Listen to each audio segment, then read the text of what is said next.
These are sellers of maize. They are maize on the streets just alongside the road. So you are told to eat healthy.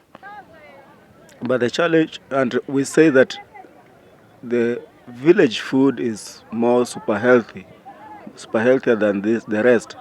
But you can see this is the maize. Unfortunately, we have medicine made to protect the maize from weevils being put on this, and you can see that kind of maize there, that brown one. Yeah, there, that one is rotten. So we are talking about aflatoxin. So rather than buying that medicine, that maize that has been added medicine, I usually go to this supermarket. Kenya has only one supermarket, a very tiny one. Just where I am, you have seen the whole of it. There's nothing big more than that. There's no upper floor, no down, no lower floor. But there is no maize flour here. You can see this is only wheat flour used to make pancakes and so on, and chapatis and all that. But there's no maize flour. The part where they usually pack is empty. There is a problem in Kenya where the price of maize flour is very high. Maybe $2, 200 shillings. Yet it's supposed to be at least 100 and maybe 50 Kenya shillings, or 0.15 dollars. So since there's no maize there, I'll buy somewhere else. Since there's no maize flour, I'll buy somewhere else. I could not buy the maize that is outside here because they usually add those chemicals that protect the maize from going bad or being attacked by insects. The rule is that when you use this medicine, the medicine or the chemicals on the maize, you are supposed to actually wash the maize, then dry it, and then you can go and mill it. But you know that it never happens. So to protect yourself from those chemicals are very, very powerful, very strong. They can actually harm you. Some diseases come in our bodies actually overwork the liver because you give the liver more work to cleanse the system. So that's why we have a lot of many diseases. Now, you can't rely on the maize that is out here, and you can't rely on the maize that the government wants to bring, the GMOs, genetically modified maize. What do? There's nothing you can do. This is Africa now. Bad things are happening. The good health is going away, and the bad health is coming in. So generally, this Kenya market, we have seen cloth everywhere and foodstuffs and everything. It gives the shops there it's a big challenge for them, because if it is competition, the market has already won.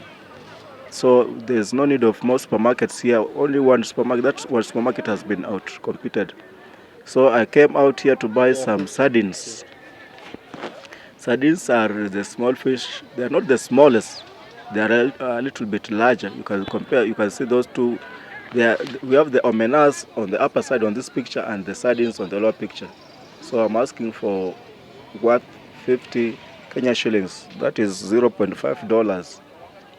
So that's just like one serving. They have been fried, but they're not ready for eating. So you have to go and cook them again. So I've got mine and I'm leaving. So basically, this is how a market day looks like.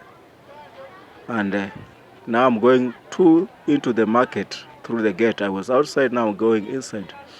To the inside, you will see people selling things on wheelbarrows. And this section is actually for tomatoes. Women have completely dominated the tomato business in the region. Most of these tomatoes come from Narok. In our previous videos, I've shown you Narok, but I didn't show you the plantation of tomatoes, but because I'm based on treating people.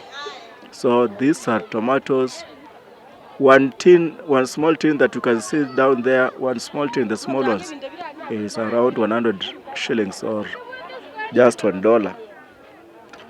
So you can see women, they have pro boxes and they have dominated the business in the tomato business or industry. So everywhere you see, these are all tomatoes, fresh ones. The tomatoes, the rule is that when they are in the field, you can spray your chemicals to protect them from attacks or from insects. But once you harvest, the chemical must be washed or should stay in the farm longer. So that I am taking here a razor blade because I like clean shaved head. So I don't go to the barbers. I rather use a clean blade to shave so that I don't spread or get diseases. Corona taught me a lot. So the tomatoes are supposed to be clean or are supposed to stay in the farm for more than 3 weeks before you harvest. But when you check closely, you will see some tomatoes have white powder, that is the chemical for spraying. So that's how some diseases get into our body. I usually teach my customers to cleanse their blood because we have talked about the maize, the chemicals. Now we are now talking about the chemicals on the tomatoes. These things are supposed to be cleansed out of the body, otherwise you are overworking the liver and ruining your body. So we have footwear here in this section. We have all kinds of footwear, every kind that you wish to find. So if you head a supermarket around here, these traders will actually kick you out. You can remember there was a Chinese supermarket in Nairobi that traders outside made so much noise. So, there's so much direct competition between supermarkets and traders here. And these traders buy these things from supermarkets and add something more to it, then sell to the customers out here.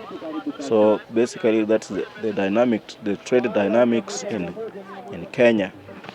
So because I didn't find the flour where I had gone to look for the maize flour, I'm going to a small shop here and let us see. In Kenya, I'm asking him if he has, and he just gives me, which is okay. In Kenya, around 27 brands of maize flour were flagged down by the Kenya Bureau of Standards because it had too much aflatoxin into it. So only a few were supposed to remain, but actually when the government changed, we just had an election. When the government changed, there was no announcement. You see the kind of flour that I'm picking, there was no announcement that the banned flour brands had been allowed to go back to the market. So just with the change of government, a new government came and all the banned flour came back into circulation. So we are actually playing with the health of the common Africa, common mwananchi. Mwananchi means the people who live in the country. So from buying that, I've come to the veg section. So people here in the market lay their food stuffs on the ground, just like you are seeing. Now, if there is an outbreak of typhoid, as you have heard many times in different parts of the country, this is exactly what happens. But because most people rely on this kind of business to make a living, there's no employment.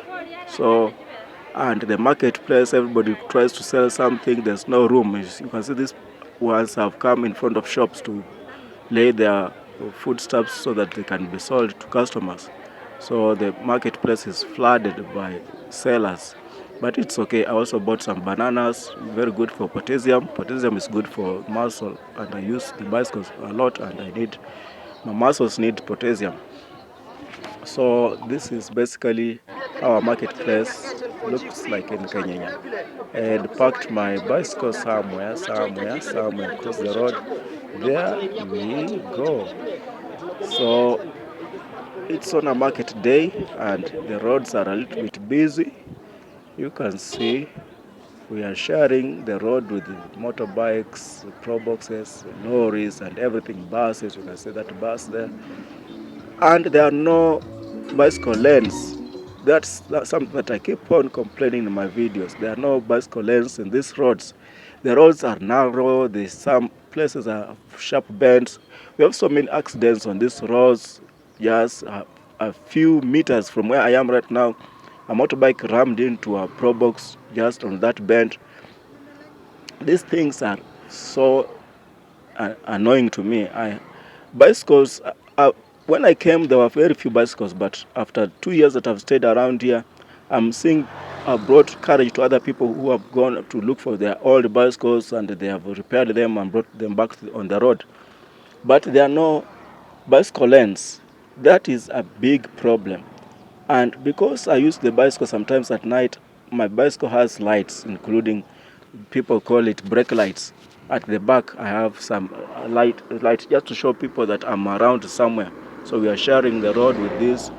That vehicle, the lorry that have just passed, usually fly on these roads. They are one of the worst driven vehicles on these roads. You can see how the motorbikes are speeding past. We will need bicycle lanes on these roads for safety of all road users. Otherwise, the people who come usually mock me, make noise and so on.